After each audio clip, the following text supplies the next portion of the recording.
All right, Yang Hansen. Blazers draft him at 16. We'll talk with Rafael Barlow. He is the host, BT Dubs, of the NBA Big Board on the Locked On Network. Mm-hmm. He joins us at 12:30. He had him mocked as a first rounder, and that was it. That was it. Of the known creators in the space that are prolific, everybody else had him. The Nets are picking 34th, 36th. I can't remember in the second round. That's where the Nets were going after him. Yeah, that was the thought process. And if you're looking at this from the Blazers' point of view, that's what impacted where they were comfortable selecting. Yeah. Okay. Well, the Blazers drafted a 20-year-old. Well, he was 19 years, 364 days old when they drafted him yesterday. He's just turned 20 today. Who are the Blazers getting in Yang Hansen, the 7'2" Chinese basketball player? Well, according to Trailblazers, they're getting a guy that has incredibly high feel, IQ, passing, great touch, ability to process. They believe that he'll be able to step out and shoot it eventually. I will say this, from the limited tape that I've watched on him, and as soon as I get done with the show and head home, I'm literally spending the night watching hours and hours and hours of CBA film. Yeah. I didn't dive into him because I didn't think this was a path they were going to go down. Well, I remember he was in one of the first wave of workouts that the Blazers had. Mm-hmm. And we had at least I did on my side, I had the combine games going on when he was at the combine. And I brought him up to you a couple times, like, he's looked pretty good. But that was as far as it ever went. It was like, I could see what team's seeing him. The passing is very real. Like, there's just not, there's not much that I can look at him and go, yes, I can go. That's a skill that I can absolutely see translated. It is translatable. And Jake Fisher of Bleacher Report or Yahoo Sports now? Mark Steinlein. Steinlein? Yeah.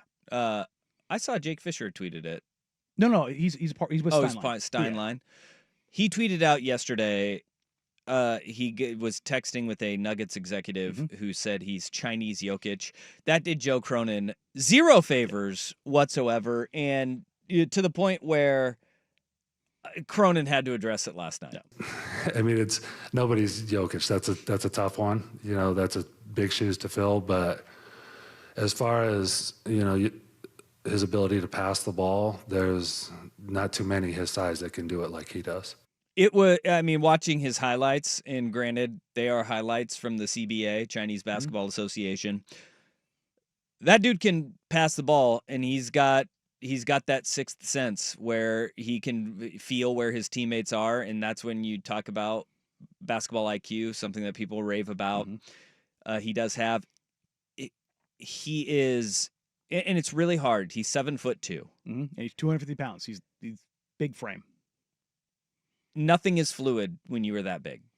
Like, it's very hard. I would say, and this is not me justifying it, because I don't know where I fall on him yet, because I haven't watched enough of him to make an evaluation and go yes, no, or otherwise. I can say from what I've seen, the limited stuff that I've seen, there are two things that I am convinced of that are like, those are skill sets I can see translating. One is the passing. Two is his touch. Yeah. His hands are very, very, very good, and his touch is very, very, very real. Like, if you're 7'2", catching on a short roll, pulling up on 1 foot and going into a floater, continually hitting it, that's real touch. In that he does have good touch. He has great passing ability. These are the things that are the big question marks for him, though. His athleticism against NBA bigs and NBA competition. Yep. That is a big one. Those windows that you are making those passes through are very narrow in the NBA. People want to criticize the NBA's defense. Just watch the highlights of the CBA and see how wide those windows are that he's passing to. It will be different. It will be an adjustment, and that is the terrifying part. They didn't use a top 10 pick. They did not use the 11th pick on him. They felt comfortable trading down, and that is a move when you trade down. We all thought it was going to be because, hey, you move down 5 spots. You get, and by the way, they got a first-round pick. An unprotected first-round pick. They got an unprotected first-round pick. 2028 from the Orlando Magic. For an from an organization from the Orlando Magic via Memphis. Memphis, yes. Right? So you get that pick, and one, it's great currency to have. And so now they have 3 picks in the first round in 2028 because they have Milwaukee's their own, and now Orlando's unprotected pick. You have that currency and that capital to move down 5 spots. Immediately, I was like, dude, that's a great move because 3 guys that we thought you're at the top of your board are going to be there. Turns out we had no idea who number 1 was. Yes. And their number 1 was Yang Well, Hansen. in that slotting. Yes. Yeah, because obviously they've got Coop and those guys number 1. Well, yeah. And here's Joe Cronin on how the trading down went.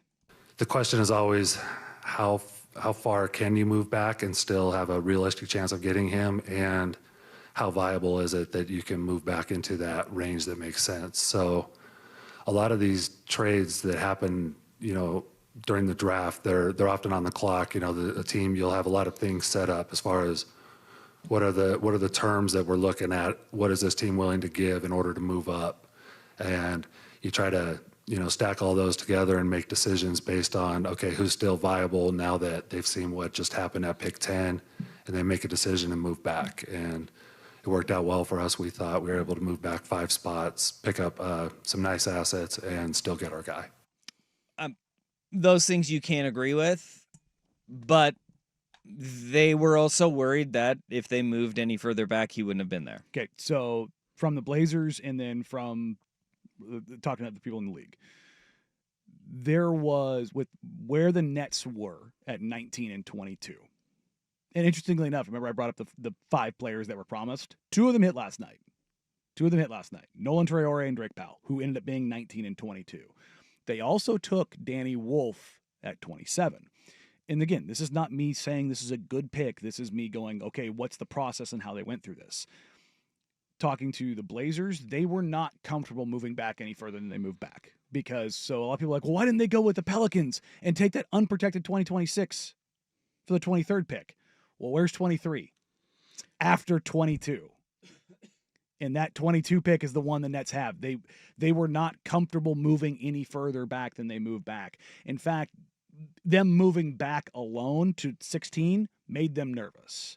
Talking to folks around the league, there is belief that the Nets at 22 could have taken Young. Because if they went Wolf at 27, they clearly had a big on their board. Yeah. And now, if you're not sure, and this is the Blazers process. Yeah. If you're not sure, and you're going to have a team picking twice in front of you, and if they give even a whisper that you might be thinking that, and they know that you're the next pick, they're going to take that guy, because Utah Jazz. The whisper. Well, the Utah Jazz knew that Walter Clayton Jr. had a promise. And they moved up 1 spot in front of that promise and snagged him. Mm-hmm. He was also a guy like Ace Bailey. It was like, crap, I'm not staying home in Florida. I'm not going to Miami. I'm going to Utah. Now, him and Ace are going to be the future for what they're trying to build, and it's going to be interesting to see 2 guys who are not thrilled about going to Utah and figuring that out. But, locally, this happened with the Trailblazers. Anthony Simons, in his draft, had a promise from the Los Angeles Lakers. The Lakers... Ant was 24 or 25. I can remember what it was. 24, 25, or 25, 26. The Blazers moved 1 spot in front of the Lakers to grab Anthony Simons because they wanted him. And because you do the intel and you trust your evaluation on what teams are actually looking at, read through the smoke signals, good, bad, or otherwise, and hope the tea leaves are correct in your favor. And the reality is we don't know what Yang Hansen will turn into. No. We don't know what any of these guys are going to turn into. No. I mean, this is fit. Well, I'm very sure Cooper Flagg's going to be very good. Beyond that, he will be good.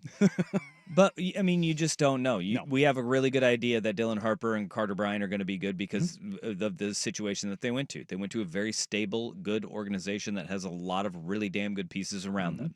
Okay? They're going to be okay.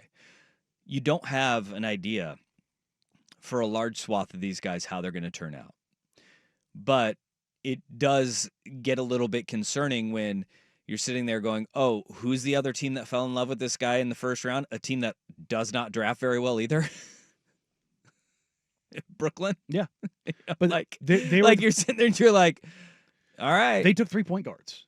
Yeah. And everybody's like, we talked about it before in the show yesterday.